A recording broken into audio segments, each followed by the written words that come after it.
Timer लगाते वक्त सबसे ज्यादा कंफ्यूजन होती है A1 A2 सप्लाई किधर जाएगी किधर से आएगी, 15, 16 और 18 नंबर कॉन्टेक्ट NO कौन सा है, NC कौन सा है, इसमें बहुत सारे कंफ्यूजन होते हैं। और टाइम रेंज कैसे सेट करें, ये सारी चीजें आज के इस वीडियो में हम स्टेप बाय स्टेप सब कुछ आपको लाइव प्रैक्टिकल करके दिखाने वाले हैं, तो कृपया वीडियो में लास्ट तक बने रहें। सबसे पहले इस टाइमर को अनबॉक्स करते हैं। ये टाइमर इंडस्ट्रियल पैनल और या बहुत सारी चीजों में यूज होता है। क्रेन में भी इसका यूज काफी होता है क्योंकि ये 24 से 220 वोल्ट AC DC दोनों सपोर्ट करता है। फ्रंट साइड पर एक रोटरी डायल मिलता है और एक स्टेटस LED और नीचे साइड में टर्मिनल दिया गया है जिससे वायरिंग कनेक्ट होती है।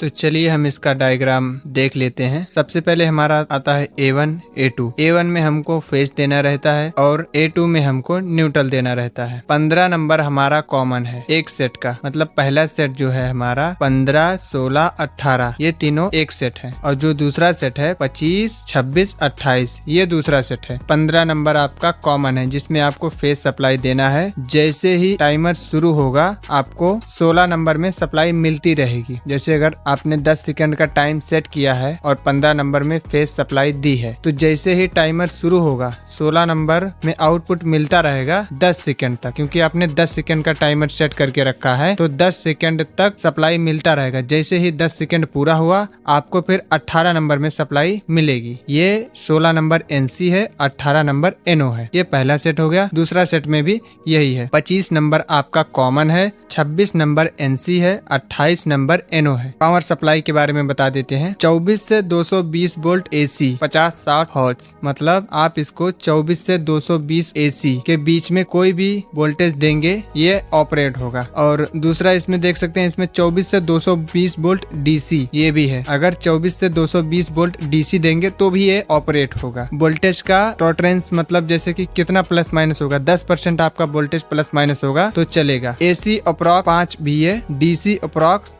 ये इसके थे ऑपरेटिंग डिटेल। और कॉन्टैक्ट का जो डिटेल है ये 5 एम्पियर 250 वोल्ट AC और 28 वोल्ट DC। रजिस्टिव लोड के लिए ये टाइमर है, मतलब आप इसको रजिस्टिव लोड पे ही चला सकते हैं, इंडक्टिव लोड पे या कैपेसिटिव लोड पे इस टाइमर का यूज नहीं कर सकते। और इसमें ये देखिए टाइम रेंज के लिए इसमें एक सिलेक्टर स्विच दिया हुआ है। इसके हिसाब से आप सेलेक्ट कर सकते हैं। जैसे अगर आपको 3 सेकंड पे करना है तो आपको ये दोनों सिलेक्टर स्विच ऊपर करना पड़ेगा राइट साइड। उसके बाद अगर आपको 30 सेकंड करना है तो 1 नंबर वाला सेलेक्टर स्विच आपको लेफ्ट करना पड़ेगा और 2 नंबर वाला सेलेक्टर स्विच आपको राइट करना पड़ेगा। अगर आपको 3 मिनट चाहिए तो 3 मिनट में आपको एक राइट करना पड़ेगा, एक लेफ्ट करना पड़ेगा। और आपको 30 मिनट चाहिए तो दोनों आपको लेफ्ट करना पड़ेगा। इसमें आप सेट करके और जैसे ही आप यहाँ चेंज करते रहेंगे आपको डिस्प्ले में दिखता रहेगा।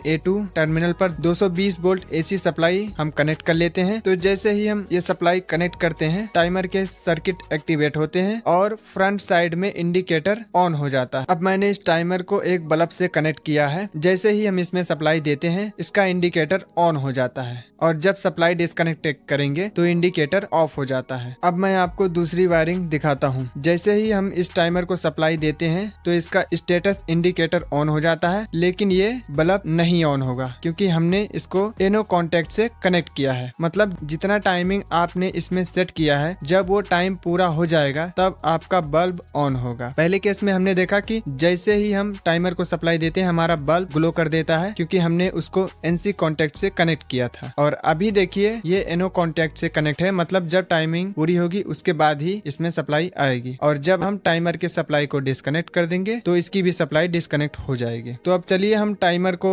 आपको ओपन करके दिखाते हैं कि एक्चुअल में कौन से सर्किट लगे हुए हैं, कैसे ऑपरेट होता है, कौन से रिले लगे हुए हैं, सब कुछ आपको डिटेल में दिखाते हैं। अब मैंने टाइमर को खोला और अंदर का ओरिजिनल सर्किट शो किया। यहाँ पर आपको एक PCB बोर्ड और रिले, रजिस्टर, कैपेसिटर और कुछ ट्रांजिस्टर IC कंपोनेंट क्लियरली दिख रहे हैं। अब आपको बताते हैं एक्चुअल में टाइमर काम कैसे करता है। A1 A2 से आने वाली सप्लाई कैपेसिटर और रेक्टिफायर से DC में कन्वर्ट होता है। DC supply internal timing circuit को पावर देती है। Timing capacitor slowly charge discharge होता है जिससे डिले जनरेट होता है। जब टाइम कंप्लीट हो जाता है internal transistor IC relay coil को एनर्जाइज करती है। यही इसका लॉजिक है। और इसमें आप ये भी देख सकते हैं, इसमें जो रिले लगी हुई है 24 वोल्ट डीसी की रिले लगी हुई है, जो टाइमिंग स्टार्ट होने से टाइमिंग कंप्लीट होने पर यही चेंज ओवर होती है। NO से NC, NC से NO, यही रिले है जो ऑपरेट होती है और हमारे कॉन्टेक्ट को चेंज करती है। और इस टाइप के टाइमर इंडस्ट्रियल पैनल और ऑटोमेशन के लिए यूज होता है, जैसे sequence start, delay start, start delta change over, motor protection etcetera. Wiring करते वक्त हमेशा सप्लाई बंद करके टर्मिनल के कॉन्टेक्ट पर वायर कनेक्ट करें और रेटिंग का ध्यान रखें। आपको अगर ये डिटेल पसंद आया तो वीडियो को लाइक जरूर करें। ऐसे ही इंडस्ट्रियल और इलेक्ट्रिकल से रिलेटेड सारे वीडियोस इस चैनल पर आते रहेंगे, तो कृपया चैनल को सब्सक्राइब जरूर।